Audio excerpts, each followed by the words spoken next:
Strategi tandem menjadi sebuah strategi yang paling menjanjikan dan paling direkomendasikan oleh partai politik untuk bisa memenangkan pemilihan legislatif. Pertanyaannya kemudian, bagaimana cara memilih caleg tandem yang tepat sehingga betul-betul bisa saling menguntungkan? Mau tahu? Mari kita bahas bersama.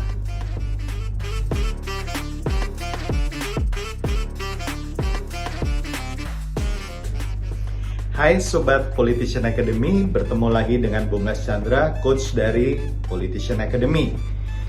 Di dalam dua konten sebelumnya saya sudah membahas banyak hal tentang caleg tandem, tapi kemudian muncul lagi pertanyaan, bagaimana cara memilih tandem yang tepat? Nah, sebelum masuk saya ingin menjelaskan bahwa strategi tandem menjadi strategi yang paling menjanjikan dan banyak direkomendasikan oleh partai politik karena tiga hal. Yang pertama, perolehan suara di level kabupaten, kota, provinsi, dan DPR RI bisa linear. Sehingga satu partai politik perolehan suaranya bisa terukur apabila terjadi keselarasan atau linear. Nah, yang kedua, keuntungan dari strategi tandem adalah memperluas jaringan. Dan yang ketiga, bisa memperingan biaya. Lalu bagaimana mencari caleg tandem yang tepat? Tentu saja yang pertama kita harus lihat nanti DCT yang sudah keluar, nama-nama yang sudah keluar, dan kemudian utamakan tentu saja satu partai politik dengan kita. Tentu saja banyak yang mengatakan bahwa tandem itu bisa juga bertandem dengan di luar partai. Tentu saja kalau tujuannya pragmatis, kita ingin mendapatkan suara, hal ini juga bisa kita lakukan. Tetapi berikut saya berikan 3 cara memilih caleg tandem yang tepat. Yang pertama, prioritas memilih caleg petahana atau mereka yang sekarang duduk di kursi dewan. Kenapa alasannya? Karena tentu saja mereka sudah memiliki basis massa yang jelas. Mereka biasanya merawat konstituennya dengan memberikan program, mendengarkan aspirasi, datang kunjungan kerja, kemudian memberikan pokir atau program-program kepada konstituen mereka. Karena tujuan petahana ini tentu saja merawat konstituen agar mereka bisa terpilih kembali. Sehingga yang namanya petahana pasti memiliki jaringan massa atau basis massa yang sudah jelas.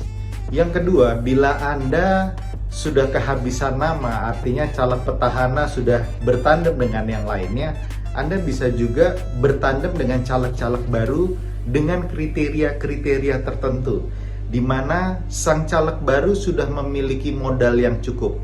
Nah, modal ini nggak selalu berbicara mengenai masalah finansial, tapi modal ini berbicara mengenai masalah social investment yang sudah dilakukan oleh sang caleg baru tersebut, atau kemudian sang caleg baru sudah bekerja giat, bukan saja sekarang-sekarang ini, bahkan mungkin dari tahun lalu atau 2 tahun sebelumnya mempersiapkan mereka untuk menjadi caleg. Kemudian tentu saja salah satu modal yang diperhitungkan adalah juga modal finansial dan juga aspek ketokohan dari sang caleg baru tersebut. Karena kadang-kadang ketokohan dari caleg baru di level di atasnya atau di bawahnya bisa mengalahkan petahana yang tidak pernah ngapa-ngapain, yang tidak pernah turun ke dapilnya, tidak merawat konstituennya dengan baik. Oleh karena itu, kita perlu jeli juga untuk melihat caleg-caleg baru di dapil kita yang memiliki potensi besar. Yang ketiga, pilih caleg yang betul-betul serius mau berkomitmen bekerja sama dengan kita. Bukan caleg tandem yang kesepakatannya hanya di mulut saja, karena ini bahaya sekali ya. Karena yang namanya tandem menurut kami itu adalah tandem yang serius.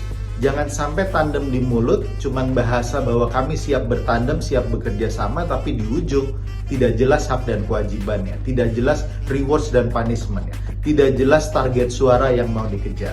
Jadi menurut saya kita harus mencari caleg yang serius benar-benar mau bekerja sama dan mau berbagi beban dengan kita. Nah, oleh karena itu untuk menjaganya, seperti di dalam konten sebelumnya saya katakan bahwa kita harus siap untuk melakukan kesepakatan tertulis dengan sang caleg tandem. Di dalam kesepakatan tersebut jelas target suara yang mau diraih. jelas hak dan kewajiban seperti apa, jelas tentang pembagian peran dan tanggung jawabnya seperti apa, termasuk rewards dan punishment bila target tidak tercapai atau bila hak dan kewajiban ini tidak dijalankan oleh salah satu pihak. Jadi kejelasan dan keseriusan ini menjadi faktor penentu keberhasilan tandem. Misalnya dalam konteks branding outdoor seperti spanduk, billboard, dan sebagainya. Yang mencetak misalnya adalah caleg DPR RI atau DPRD provinsi, kemudian caleg DPRD kabupaten kota yang melakukan pemasangan. Atau misalnya biaya pemasangan kalau sudah caleg DPR RI yang mencetak, itu ditanggung bersama oleh caleg DPRD kabupaten kota dan caleg DPRD provinsi. Itu contohnya. Kemudian contoh yang lain misalnya dalam event-event acara, caleg kabupaten kota yang mengundang atau mendatangkan massa, kemudian nanti caleg DPR RI menyediakan ongkos transport, kemudian caleg provinsi menyediakan ongkos konsumsi. Nah, kalau seperti ini terjadi, maka beban dari baik caleg DPR RI, caleg provinsi maupun caleg kabupaten kota itu bisa dihemat sedemikian rupa. Nah, itulah tujuan bertandem. Kemudian yang jangan lupa juga adalah target suaranya harus jelas. Ya, jangan sampai nanti kita udah buka kesepakatan tandem, kemudian target suaranya dibagi-bagi oleh caleg yang di level bawah kabupaten kota, ya. Dan kemudian juga kewajiban seperti pembagian logistik, pembagian pembiayaan dan lain sebagainya itu harus tertulis di dalam kesepakatan yang sudah disepakati oleh baik caleg DPR RI, provinsi maupun kabupaten kota, sehingga kemudian strategi tandem bisa berjalan dengan sukses. Tentu saja untuk mencari orang dengan 3 poin di atas ini tidaklah mudah, karena di zaman pemilihan legislatif banyak juga anggota-anggota dewan yang mau maju tetapi tidak mau mengeluarkan biaya sama sekali, atau bahkan mereka maju itu tujuannya bukan untuk betul-betul maju menjadi calon petarung yang akan menduduki kursi legislatif, tapi justru mereka maju untuk mencari dana, untuk mencari tambahan biaya untuk kehidupan mereka. Jadi hal-hal ini seperti ini terjadi, dan saya tidak ingin teman-teman terjebak atau mencari caleg-caleg tandem yang seperti ini ya. Kalau menurut saya ini cuma jadi calo-calo atau maklar politik saja gitu ya.